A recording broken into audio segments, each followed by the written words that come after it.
Նայում ենք էքսկավատորը ընդեղա, թե չէ, չկա էքսկավատորը, էս էլի ֆեյք հերթական, տեն չի աշխատում։ Ինչպես է գործելու Սյունիքի ամերիկյան ճանապարհը, թրիփը Թրամփի միջազգային խաղաղության ու բարգավաճման երթուղին։ Հայաստանը Վաշինգտոնի գագաթնաժողովից գրեթե 2 ամիս անց Ամերիկայի հետ կոնկրետ պայմանավորվածություններ առայժմ չունի։ Այս պայմանավորությամբ շատ կոնկրետ պայմանավորվածություններ չկան, բայց համոզված եղեք, որ այդ գլոբալ օրակարգում հենց Թրամփ-թրիփ ուղու օրակարգը գտնվում է, շարունակում է գտնվել եւ Միացյալ Նահանգների եւ միջազգային հանրության ուշադրության կենտրոնում մեծ բան կա, հետաքրքրություն կա։ Ու չնայած այդ ճանապարհի երկրորդ կողմի Ամերիկայի հետ պայմանավորվածությունների բացակայությանը Հայաստանի վարչապետը հիմա արդեն ցանկալի է համարում, որ այստեղ այս արահետի կառուցմանն ու գործարկմանը մասնակցություն ունենան նաև երրորդ, մասնավորապես Եվրոպական միության անդամ պետությունները։ Թեպետ դրա համար միայն հայկական կողմի ցանկությունը քիչ է, Ամերիկան էլ պետք է համաձայնի։ Թրիփ ուղին քննարկվում է Հայաստան-Միացյալ Նահանգներ երկկողմ ձևաչափով։ Երրորդ կարա ներգրավի ցանկացած երրորդ կողմ, որի շուրջ Հայաստանն ու Միացյալ Նահանգները ձեռք կբերեն համաձայնություն։ Իհարկե մենք շատ գրգռված ենք Եվրամիությունը մեզ համար վստահելի գործընկեր է, եւ մենք շատ գրգռված ենք, որ մեզ համար վստահելի ավելի ու ավելի շատ գործընկերներ ներգրավեն։ Մինչև հայ-ամերիկյան երկխոսությունը որոշի Վաշինգտոնի համաձայնությունները միանգամից ողջունած ու նաև դրանց հաստատման համար օժանդակելու պատրաստակամություն հայտնած Եվրամիությունը ճամփա կընկնի դեպի Սյունիք։ Քաղտեխնոլոգը այս հարցին այլ դիտանկյունից է նայում։ Իր խոսքով այժմյան խնդիրը ոչ թե այս երթուղու շահագրգիռ երկրներն են, այլ ճիշտ հակառակը։ Պետք է հասկանան կային երկրներ են, որոնք շահագրգռված չեն դրանց գործողությամբ եւ ցանկանում են իրենց մասնակցություն ունենալ վերահսկելու դա։ Այս վերահսկող ենթատեքստը այստեղ պետք է պատրաստել դա Իրանի Իսլամական Հանրապետությունն եւ Ռուսաստանի Դաշնությունը, որտեղ դա հատկապես Իրանի Իսլամական Հանրապետության համար դա գոյաբանական խնդիր է բարձելու համար, թե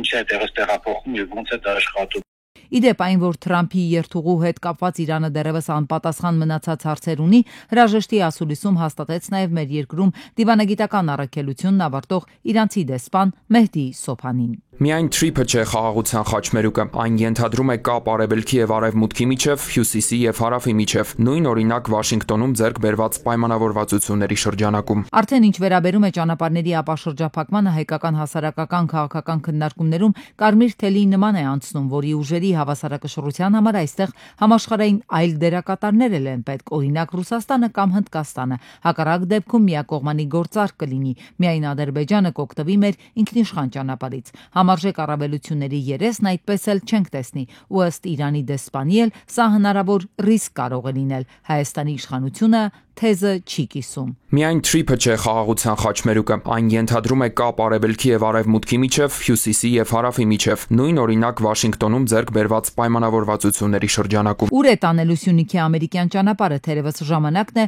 տալու հարցի պատասխանը, մինչև այդ գետնի վրա իրավիճակը նույնն է, ինչպես օգոստոսի 8-ից առաջ ու հետո։ Գյուրջյան Կասկադ 60 ամիս փուլային վճարում բազմաթիվ առավելություններ։ Ադրբեջանը զինվում է մինչև ատամները եւ հրապարակային հայտարարում ու ցուցադրում զինանոցի նոր զենքերով համալրվածությունը։ Ռազմական հարցերում մասնագիտացված Defense Arabian հրապարակել է մի ցուցանիշ, ըստ որի Ադրբեջանն արդեն ձեռք է բերել 448 նորա B-52 NG հրետանային համակարգ։ Ադրբեջանական բանակն ունի 600 MLRS, այդ թվում 100 կառավարվող հրթիռային համակարգեր, որոնց հեռահարությունը ավելի շատ մեծ է, քան Հիմարսինը։ Էլբիթն էլ արդիականացնում է ավելի քան 1300 տանկ, հիմնական ու Մասլայն T-72-ներ չեխական եւ ադրբեջանական ընկերությունների մասնակցությամբ։ Հակաօդային պաշտպանության համակարգում էլ կատարվել է հսկայական ներդրում, որը գնահատվում է միլիարդավոր դոլարներ։ Իսրայելը Ադրբեջանին մատակարարել է առնվազն 100 լորա կիսաբալիստիկ հրթիռ, նաև բանակցություններ է վարել Թուրքիայի հետ Սոմահին թևավոր հրթիռների տեղակայման վերաբերյալ։ Այս հրթիռները կտեղակայվեն 50-ից 60 պակիստանյան GF-17 կործանիչների վրա ավելի քան 6 միլիարդ դոլար արժողությամբ պայմանագրերով։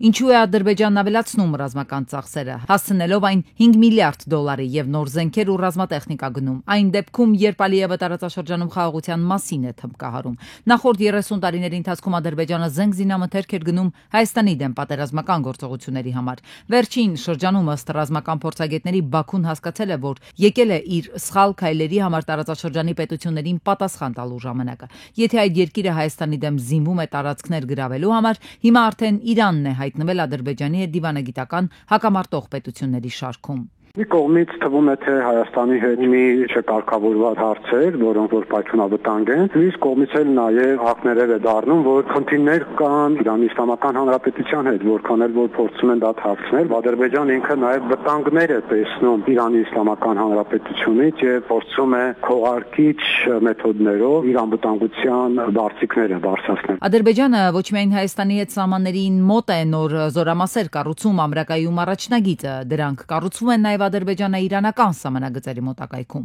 Ռազմական ագրեսիայի միջոցով Արցախն հայաթափած Ալիևը լավ գիտի եւ հաշվարկներ է արել, որ եթե իր մեծ եղբայր Էրդողանի հետ չկարողանա դիվանագիտական ճանապարհով լուծել Սյունիքով անցնող ճանապարհի հարցը, դիմելու է ռազմական գործողությունների, այսպես կոչված Զանգեզուրի միջանցքին տիրելու, Սյունիքն իրենցով անելու համար։ Ադրբեջանը եւ Թուրքիան ամեն գնով փորձում են Զանգեզուրյան միջանցք կոչվածը ունենալ Հայաստանի ստորագրությամբ։ Եթե չհաջողվի, ապա նրանք նաեւ դիտարկում են ռազմական ուժի կիրառումը, իսկ ռազմական ուժի կիրառման համար իրենք դիտարկելու են տարբեր մեթոդներ եւ տարբեր պատճառաբանություններ, ընդհանուր միջև հակաահաբեկչական գործողությունների իրականացում, որի փորձ ունի հենց Թուրքիան Սիրիայի հետ սահմանային հատվածներում։ Ադրբեջանի ռազմական արսենալը ծանրացնելուն զուգահեռ Հայաստանը նվազեցնում է իր պաշտպանական բյուջեն, ծախսերն այլ ոլորտներ ուղղելու համար։ Հայաստանն իր փորձագետի արտաքին աշխարհին մեսիջ է հղում, ռազմական ծախսերը փոքրացնում է, քանի որ խաղաղության ճանապարհով է գնում։ Մյուս կողմից սա բավականին վտանգավոր է ներքին լսարանի համար, որովհետև 20 թվականից հետո Հայաստանի Հանրապետության քաղաքացիները գտնվում են հոգեպես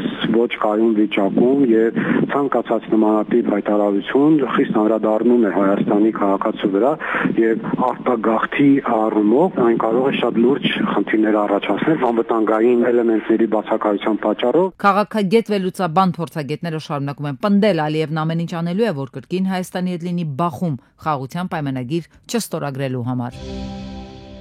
Հայաստանի Հանրապետության պաշտպանության նախարարությունն առաջարկում է վարժական հավաքներից խուսափելու համար քրեական պատասխանատվություն սահմանող քրեական օրենսգրքի 462-րդ հոդվածում հստակեցնել խուսափման դրսևորման ձևերը։ Ռազմական ոստիկանության իրավասություններում հստակեցվում է ռազմական ոստիկանության գործունեությունը ոչ միայն հանցագործությունները կանխելիս եւ խափանելիս, այլև հայտնաբերելիս եւ բացահայտելիս։ Ռազմական ոստիկանությանն իրավասություն է վերապահվում աջակցել զինկոմիսարիատներին, քաղաքացիներին զինվորական հաշվառման, պարտադիր կամ զորահավաքային զորակոչի, պահեստազորային պատրաստման միջոցառումների կազմակերպման գործընթացում ռազմական ոստիկանությունը լիազորվում է ապահովելու քրեական վարույթ իրականացնող մարմինների գրավոր պահանջի հիման վրա վարույթի շրջանակներում ձերբակալված կամ կալանավորված զինծառայողների տեղափոխումը եւ ուղեկցումը նշված վայրեր, անհրաժեշտ քննչական եւ դատավարական գործողություններին մասնակցելու նպատակով։ Վարժական հավաքները իրականացվել են, ես չեմ վարանի այս բառը օգտագործել, հիմնականում ձևական։ Իսկ այսօր իրականացվում են ըստ էության, ըստ բովանդակության, ըստ նշանակության։ Ընդդիմությունը պնդում է, քաղաքացիները վարժական հավաքներից խուսափելու արդարացված պատճառներ ունեն։ Ըստ ընդդիմադիրների վարժական հավաքները ընթացքում վերածվում են մարտական հերթապահության, քանի որ զինված ուժերում մարտական հերթապահության խնդիր կա։ Զորքի քիչ թվաքանակի պատճառով ժամկետային զինծառայողը հաճախ ստիպված է լինում 2-3 ամիս դիրքերում մնալ, ինչն էլ հանգեցնում է բազմաթիվ խնդիրների։ Պաշտպանության նախարարի տեղակալը անընդունելի համարեց նման հայտարարությունները։ Ցանկալի չի այս ամբիոնից հնչեցնել, որ զորքի թվաքանակը չի հերիքում, դրա համար վարժական հավաքներին ներկայացնում են մարդկանց նաև մարտական հերթապահության։ Այդ ամբողջը իրականացվում է մասնագիտական գիտելիքների, կարողությունների ամրապնդման եւ նաև մարտական հերթապահություն իրականացնելու միջոցով իրենց ծառայությունն իրականացնելու համար, որովհետեւ 24 օրից 10 օրը ըստ զինվորական հաշվառման մասնագիտության իրենք ենթարկվում են համապատասխան ուսումնասիրությունների, իրենց կարողությունները զարգացնում են եւ այդպես շարունակ։ Մեկ այլ պնդման համաձայն էլ քաղաքացիները վարժական հավաքներին մասնակցելով ֆինանսական կորուստներ են կրում, քանի որ որոշ ժամանակ բացակայում են աշխատանքից։ Պաշտպանության նախարարությունը հակադարձում է նաև այս փաստարկին։ Ազգային ժողովը ընդունել է օրենքի նախագիծ, որով մենք սահմանել ենք այնպիսի դրույթներ, որ եթե քաղաքացին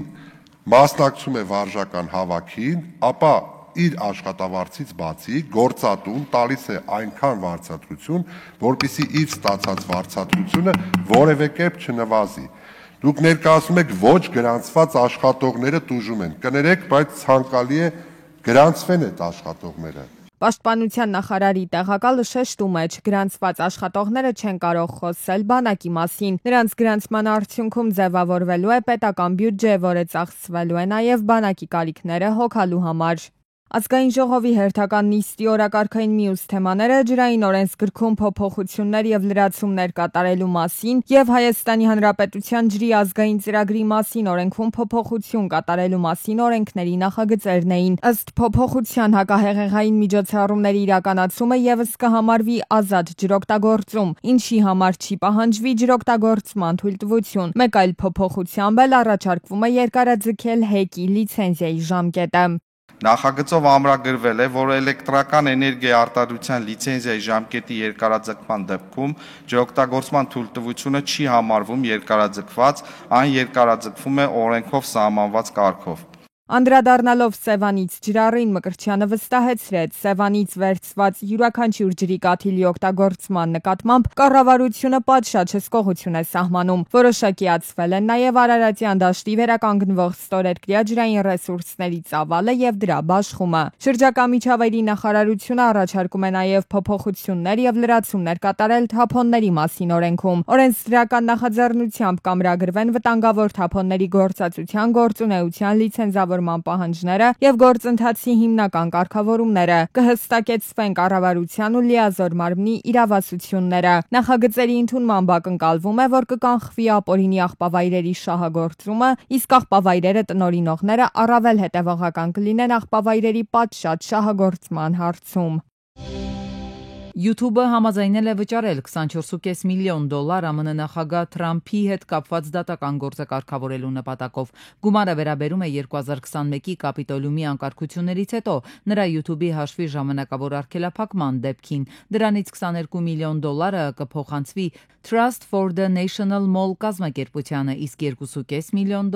բաշխվելու է մյուս հայցվորների միջև։ Ինդոնեզիայում դպրոցի շենք է փլուզվել, ըստ տեղեկության կա 1 զոհ, 99 վիրավոր, 65 աշակերտ մնացել է փլատակների տակ։ Բելուջիստան նահանգի հարավ-արևմուտքում գտնվող Քվետա քաղաքում տեղի ունեցած պայթյունի հետևանքով առնվազն 10 մարդ է զոհվել, 32-ը վիրավորվել։ Ինչպես նշել են գերատեսչությունում, միջադեպի կապակցությամբ Քվետայի բժշկական հաստատությունները բերվել են բարձր պատրաստվածության վիճակի։ Պայթյունն իրականացրել է մահապարտ ահաբեկիչը։